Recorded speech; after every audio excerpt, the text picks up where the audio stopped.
Alrighty there, fellow mini painters and lovers of all things old hammer related, and welcome to another video from Nostalgiahammer Hobbies. This video is going to start documenting my journey of doing a commission for a client, and that is squats that aren't actually squats. In this video, I hope I'll be able to give you some tips on how to batch paint armies and go through and get them to a nice high tabletop level without taking loads and loads of time to do it. So I hope you really enjoy this video. Let's get to it.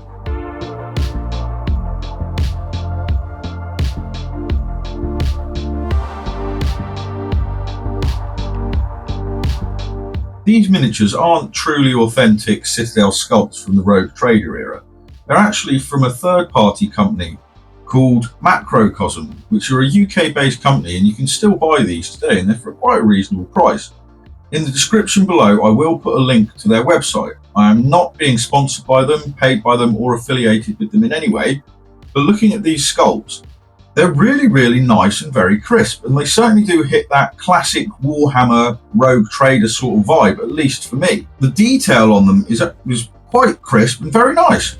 And when you look at things like this one here, which is one of the heavy bolters, bring it in, focus, there you go.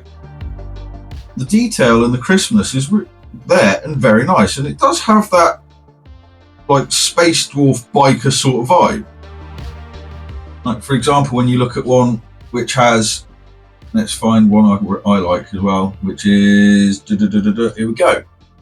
Go with this one. Certainly has that classic Citadel miniature look to it. Quite chunky, but the detail on it is very clear and very nice. Colour scheme for these is very simple. The client's asked for one that's very close to what's available on their website and what you can see in the pictures there. So it's quite a simple colour scheme, and I'm going to take you through the process I'm going to follow to do so. Do it.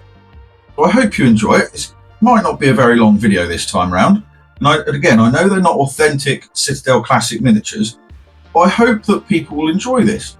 And it does also show that there are available out there very acceptable substitutes if you can't find or can't afford the classic miniatures. So let's grab yourself a cup of tea, go to the painting desk, and come along with me for the process of painting these up for a second edition 40k tabletop. The colour scheme for these models is really quite a simple one. It doesn't involve that many colours. So what I'm going to start off with is I'm going to start doing the shirt, and I'm going to start with a coat of Pallid Witch Flesh. Now, even though we want two different colours for the shirt, we want it to have a white colour, and I'm also going to get a sort of a khaki browny colour as well. So in this video, I'm going to show one of the things that contrast paints are quite good for, which is using them as a wash that can also very nicely change the colour of what you're actually working with in the main part. There's not a lot to these shirts, it's just the sleeves around here, and that's all there is for these ones. You want to apply a couple of coats to get it over nice and smooth, like that, and that'll take a couple of coats to get a nice solid finish with that. After that, I'm going to do his trousers next. For that, I'm going to use Calgar Blue. And again, I'm going to thin this down, and it's going to take a couple of coats, and this is just on the trouser areas here. And this is another one where we're going to be using contrast paints as a wash to help to darken this down a bit and help it look a little bit more like denim. You just go around, work it in, work around there. And where these models are, these miniatures are quite simple sculpts, but the detail is very nice on them. This isn't too difficult a process to do. There we go. Maybe a couple of coats of that to get that down nicely. Once I've done the blue, next up I'm going to do the waistcoat, and for that I'm going to use Corvus Black. I'm using this black because the guns are also black. So I would like a slight bit of difference and variation in the tones between the two, and Corvus Black has got a slightly greeny tint to it. So this will help give some variation between the two tones of black. And this is when we're just going to go around it, and again paint in the waistcoat part for it, slowly and carefully. If you make a little bit of a mistake and get it on the white where you put the shirt or something like that, for example, it's not the end of the world, just go in and tidy it up. This is just the base coating stage. Things don't have to be perfect at this point. And there we go, that is his vest jacket done. Next up, I'm going to do the leather parts, so his boots and his gloves. And for that, I'm going to use Rhinox hide. This is quite a nice dark brown. And this is going to go on the gloves and the boots. And this will also go on anything like any pouches or belts or anything like that. Basically, any leather areas is going to get this colour that's on these models. And after that, I'm going to be doing the weapon and their goggles as well. That I'm going to be using Abaddon Black. So thin this down a little bit again, and this just goes over their guns. And also, where their goggles have that sort of a glowing appearance to them, I'm going to build that up from a black base as well. I'm just going to apply a couple of nice thin coats and get this down nice and smoothly. And from then, we've only got 3 left to go. We'll be back when that is done, and he is base coated up with that. And there we have it. That's the weapon done and his goggles done. Now what we're going to do is his skin. For that, I'm going to use Bugman's Glow as a base. Again, there's not a huge amount of areas on this. You've got their head and you've got their ears, and that's about it really. These sculpts are very, very clean, I have to be honest. I'm enjoying this. I do enjoy this. This is a nice sculpt to paint. Remember, I'm not being paid to say this. This isn't a sponsored video or anything. Almost there. Next I'm going to do his beard and his mohawk. Now there's a couple of different colours on this one. You've got a blonde one, you've got a ginger one, and you've got some black hair as well. So for the blonde one, what I'm going to do is I'm going to use Valor Brown as a base coat for this. That'll be on his ponytail and mohawk, as well as for his beard. Some of the different types of hair colour, I'm going to use Jacaro Orange for the ginger hair, and this will work very nicely on the ones which have like the Troll Slayers type of hairdo. And I'm noticing with these sculpts as I'm painting them that whilst they are very, I don't know what to call it really, clean and simple, the detail is very, very good on them, especially on areas like the hair like this and on their faces. It's very nicely sculpted. And if you keep your paints thinned down and apply them each coat over a good 2 or 3 coats, you're going to keep all of this detail in there. You'll be able to see it nicely stand out when you're done. Then for a couple of them we're going to do some black hair. And for that I'm going to use Abaddon Black. Ones like this one here. Yeah. It's bits like this hair that really do help to show why it benefits to thin your paints as well. Because when you thin your paints, it will go into this detail a lot easier without you having to stab the brush into it and fill it up with paint. Now yes, you will have to do it over a couple of extra coats because the paint's a bit thinner. That's better because you won't lose any of that detail.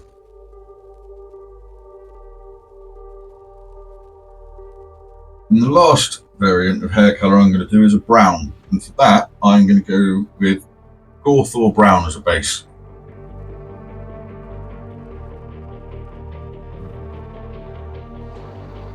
For the headbands, I'm going to be using Evil Sun's Scarlet for these. Most of them have got one of these little ones, and that's just a case of get a couple of coats on there and get that filled in.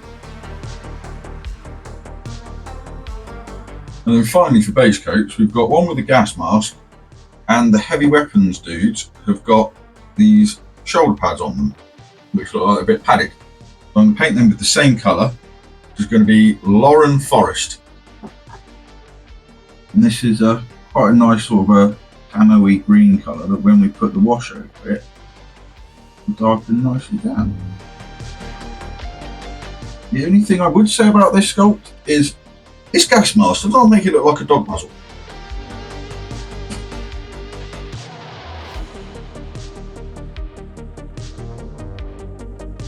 There's a couple of them that have got little belt buckles.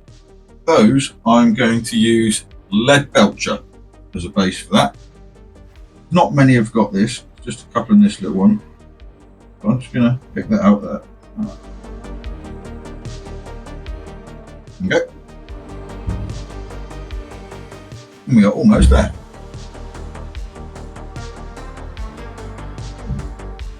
On the side of this, it has these, which I'm going to paint. I've been asked to paint as bolter shells, so I'm going to use Balthasar Gold as the base coat for these. You can just neaten up to make a little bit of, if you go over onto the back of it. There you go.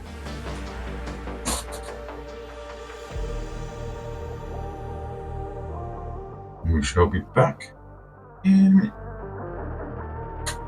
And then to finish it off, you've got what looks like a little lens on here. So I'm going to paint that Tantor blue.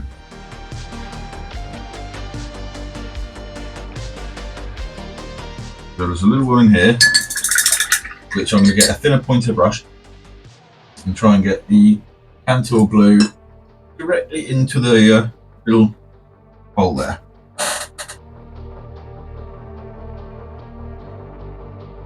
And you can see it around the back there as well. I'm going to get that. For the washes, we are going to start with Agrax Earthshade, which is going to be going on all of the brown leather parts to begin with, such as his gloves and his boots, and the occasional pouch that you might find on a couple of them as well. I'm also going to put the Agrax Earthshade on any of the brown beards that I've done.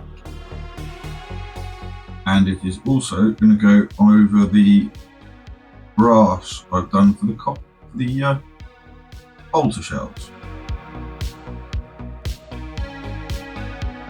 Then over the skin and the blonde hair, I'm going to use Reichland Flesh Shade.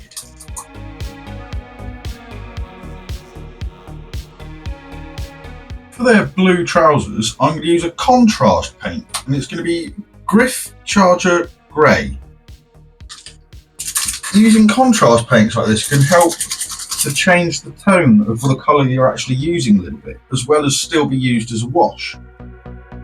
You don't want to smother them on there as much as you would if you would, say, be using them as your main colour. But when you're using it like this to actually work as a wash and as a sort of a tint to the surface, you sort of apply it as a semi-thick glaze, like this. And that can help to make them look quite a lot like denim. If you use this same colour straight over one of the contrast paint primers like Wraithbone, it actually works very nicely as a stone wash denim. But there's a little tip for anyone if you're trying to do stone wash. Go for Griff Charger Grey straight over Wraithbone contrast paint, and that will give you a nice stone wash.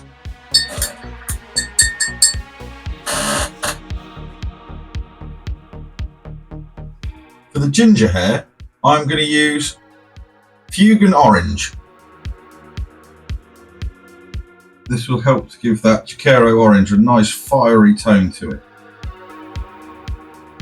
I must say, this the way his hair is sculpted and his face is done, it does very much remind me of the classic Warhammer Fantasy, like 4th and 5th edition dwarves.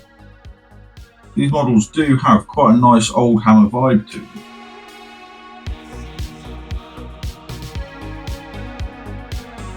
Over the green parts, like his shoulder pads and that gas mask, I'm going to use Athonian Camo Shade.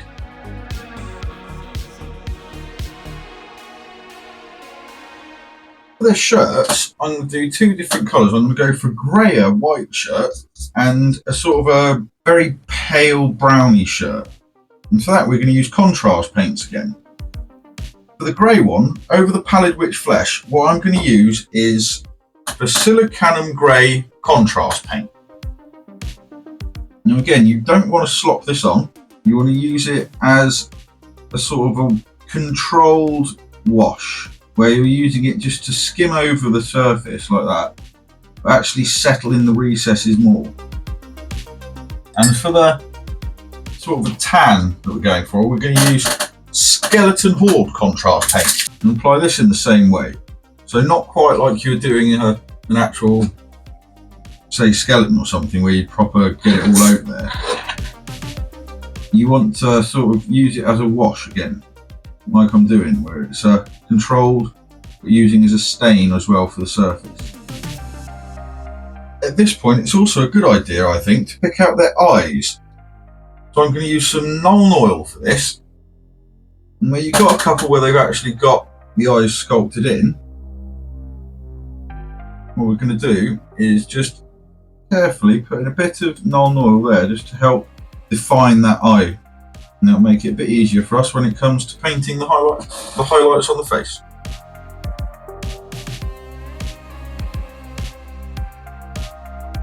Final place that I'm going to do the Nuln Oil is on their vests. Even though this is black, it's Corvus black, and Corvus black is a slightly bluey green tint to it. So this will add some definition to it. I'm also going to do it on the little belt buckles for any of the guys that have got them. And then the final wash to do is around their little red hairbands, and for that I'm going to use Carroburg Crimson for that. And with that, that is actually all of the washes done. Now that we've got the washes done, we can move on to doing the highlights. We're going to start off with the brown leathery areas, and we are going to start by reapplying our Rhinox hide. And we're just going to do this over all the raised areas and try and leave some of the darker areas that have been shown up by the wash. This is one of those steps that is actually really should be the first step in any highlighting process. Because when you use washes, unfortunately, they do dull down the entire surface. So by going over and reapplying your base colour, you will help to bring it back up.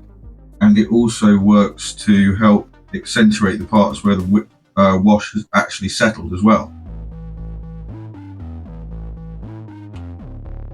After that, I'm going to go up to Gawthor Brown. And this is the only highlight we're doing, so we're just going to be going for a nice simple tabletop standard for this one. I'm just going to pick out all our little edges here. And if you ask me, that is one of the beautiful things about the simplicity of these sculpts. The detail on these is actually really nice and easy to see and figure out.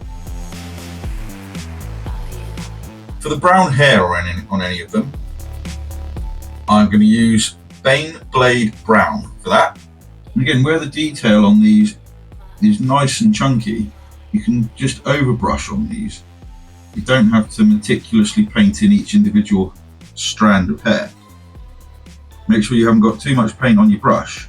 Sort of hold the brush sideways to the model, like that, or flat to the model, and then skim over it. For any that I've done with black hair, I'm going to use Mechanicus Standard Grey to highlight that in exactly the same way. Make sure you haven't got too much on your brush, and just skim along in the direction of the hair strands. As you can see, it picks them out quite nicely.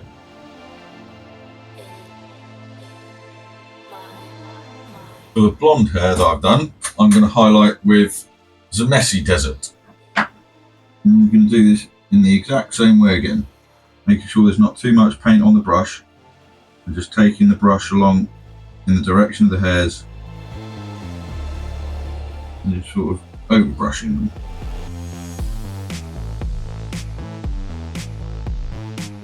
If you want to, you can try and pick out individual strands of hair. But a good tip, especially when you are doing things like hair, is to try and not be too exact with it and try and keep your brush strokes almost as random as you can, because that will help to, one, it will help to pick out the detail that's there, and two, hair is very rarely completely regular.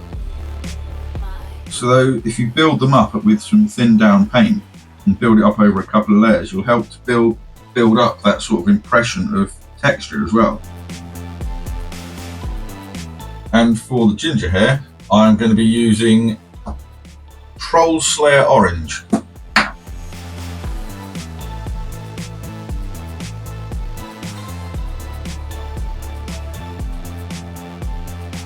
After the hair, I'm going to start doing their shirts. So for the white shirt, I'm going to start by reapplying Pallid Witch Flesh. This is for the white shirts that have had the Basilicanum Grey done. And what I'm going to do is I'm just, again, leave the areas where the Basilicanum Grey has built up. And if you thin your Pallid Witch Flesh down a tiny bit more than usual, it will require like 2 or 3 thin coats to build it up. So what you can do is, even if you paint over some of the areas that have got some shading in there, where it's quite thin, you'll still be able to see that shading through there, and then you can build that up. After that, I'm going to jump up to a pure white, ceramite white. And that one is just going to be used to pick out the most prominent wrinkles and folds in the fabric. And for the paler khaki shirt, I'm going to start off by going over with a layer of Screaming Skull over them. And again, make sure you're leaving in the darker recesses where the skeleton horde has collected up. And again, if you apply it in a relatively thin layer, the second layer will be stronger. So you can use that to start adding some nice basic highlights to build up from. From that, what I'm going to do is I'm going to highlight that in Pallid Witch Flesh this time. It's going to be done the same way as with the white shirts, just picked out the edges of any of the creases. The next one I'm going to do is going to be his jeans. And for that, I'm going to be using Rust Grey. I'm not reapplying the base coat this time. I'm just going to use this highlight. And again, this is just you pick out the edges of any of the creases that are put in there. Next up is I'm going to do his black leather jacket. For that, I'm going to use a highlight of Skaven Blight Dinge. It's a slightly browny grey, and it works very nicely with the Corvus Black. And just basically pick out the edge of it and any creases that you can see. For these green parts, like his shoulder pads and the gas mask, I'm going to start by reapplying Lauren Forest and leaving in any of the areas where the wash has collected up. After that, I'm going to do a little edge highlight of Strachan Green. So things like this shoulder pad here, that would just be the edge there.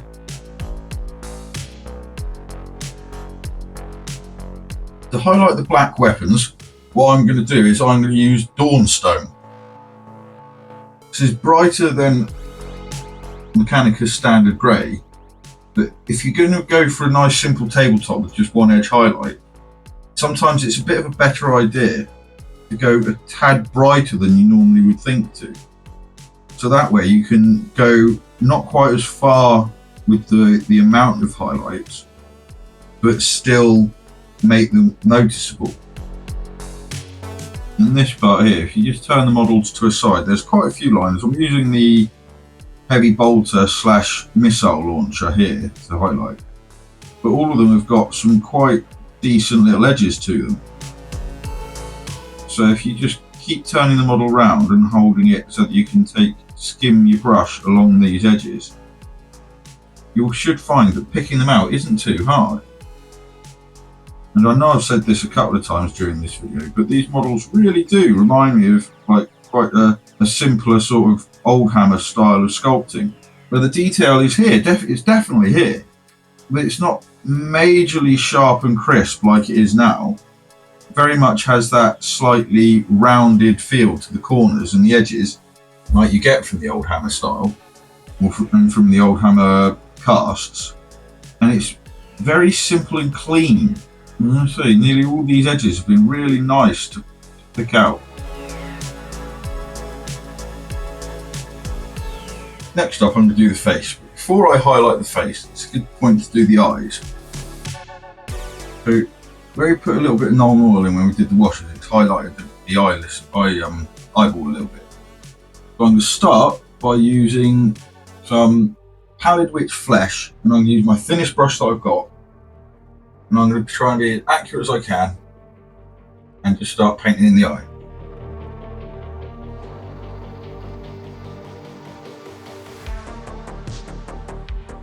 Then what we do is take the same brush again, nice and thin pointy brush, take some Aridon Black and try and put that in the dead centre of the eye.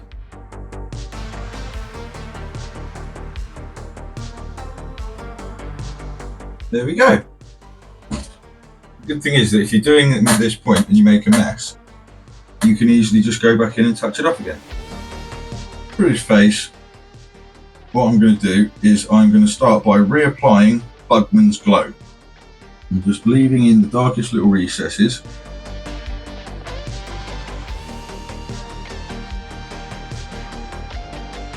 After that, I'm then going to do a highlight of Cadian Flesh Tone. And really what you want to do is just pick out some of the more, like thin this down and pick out some of the upper areas, like the top of his cheekbones and the ridge of his nose, top of his ears, like that. Now the last bits we're going to do are the goggles, and we've got the lenses here. So I'm going to do these goggles and these with blue.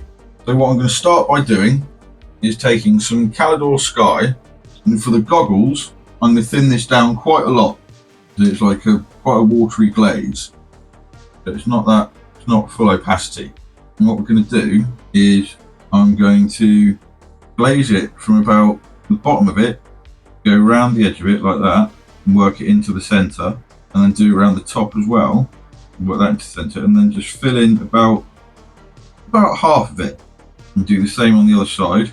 And then once that's dry, I'm going to go in and do a second one and cover slightly less area to help reinforce that, kind of like that. I'll do it again on both sides of it. I'm going to do that for the same on the targeting jewels here. I'm just going to work it down to the bottom of it, so the bottom half like that, and the one on the back here as well. Hard to work into the moment here. Okay. Then what I'm going to do is I'm going to take some Lothern Blue and apply this as a sort of an edge highlight around the bottom edge here, like that, and I'm going to take it up so it goes up into it to create the sort of shape of the lens, and do the same for the other side like that. And then across the top here, just going to do this nice little line, and then also going to do a little line in the corner here, like follow the shape of it, and the same up in the top corner, like that. And on this, what I'm going to do is do it as an edge highlight around the lower bit there, like that, and try and get it as a dot in here. Then to finish them off, take some pure white, and on the lenses, just going to do a thinner line just around here, as thin as you can make it. For the green ones, what I'm going to do is I'm going to start with a coat of Warpstone Glow. Thin this down, and again start from the bottom edge and go across and work it to the centre, and do the top, and then go just about halfway, and then do the same on the other side. And once that's dry, do the second coat, it'll cover slightly less at the centre, and then I'm going to take some Moot Green, and I'm going to use this as an edge highlight and go along the very edge of it like that, and then roughly the centre, go up, and the same on the other side, and across the top. bit thicker than I want, but it doesn't really matter if you do it a bit thick. Little ones just around there on the corners. That problem is with Moot Green, it's so rubbish. Anyway, and then what we do is we take our white, a couple of little dots. Oh, God's sake, I'm making a mess on that, aren't I? You can make a little bit of a mess like that. Remember, we can just go in and tidy that up. What I'm going to do right now before I forget. Just like that. There we go. And then for the red goggles, what I'm going to do is I'm going to start with Mephiston red. Again, thin it down quite thin. Do it the same way. So do that bottom edge, work it up towards the centre. About half of it going in. Right. And then when that's dry, I'm going to go in with some Troll Slayer orange. Jumping up quite a bit for this one. And this is the one we're going to use to try and bring in those lines on the bottom of the goggles. Across the top there, do it on those bottom edges. And then to finish it off, same bit of white. And there we go. And now for the basing. And what I start is by giving the base an all-over coat of Warboss green. This isn't an exact copy for Goblin green, but it's pretty close. And it's certainly good enough for what I want to use it for. Now what I'm going to use afterwards is a basing glue. This one's by a company by Army Painter, but any basing glue or scenic glue is quite good. Now the reason I like to use a scenic glue or a basing glue is because even when this stuff is dried, it actually remains quite tacky.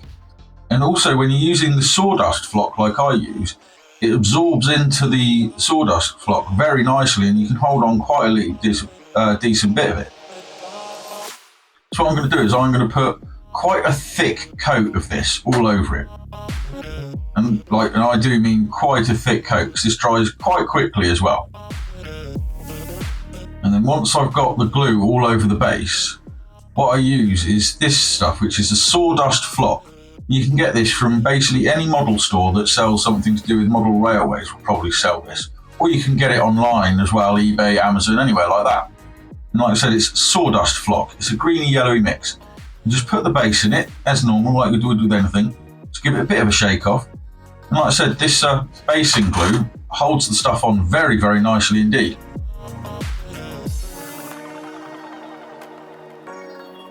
With these bases finished, that's the first 3 units of this commission finished up. They've been a hell of a lot of fun to paint, and like I said, there will be a link in the description below for their website if anybody fancies going to go and have a look at them and getting these up for yourselves.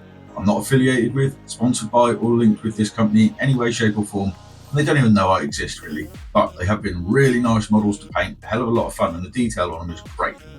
If anybody else would happen to like a commission as well, there'll also be a link in the description below for my website where you'll be able to go and have a look at the galleries of some work that I've done in the past, as well as get a quote if anyone would fancy it. And also, if you've liked this video, why not give us a subscribe, a like and a share, as well as hit that bell icon so you'll also get notified of future videos. And now with all that out of the way, let's go for the final reveal of these. And here we have the first 3 units all finished up for this squat commission. Like I said, they may not be original squat miniatures, but they certainly do grab that old hammer aesthetic, especially, at least for me anyway. The lines on them, as you can see, are actually very nice and crisp and quite sharp, especially on the weapons, and these were a hell of a lot of fun to paint, and I can highly recommend them so far for anybody who wants to get them. There is going to be plenty to come in the future with these, as well as some bikes and some other little bits to go along with this. So I hope you'll come along with me in the future for the commission as it progresses. And with that, stay smiling and keep the old hammer alive.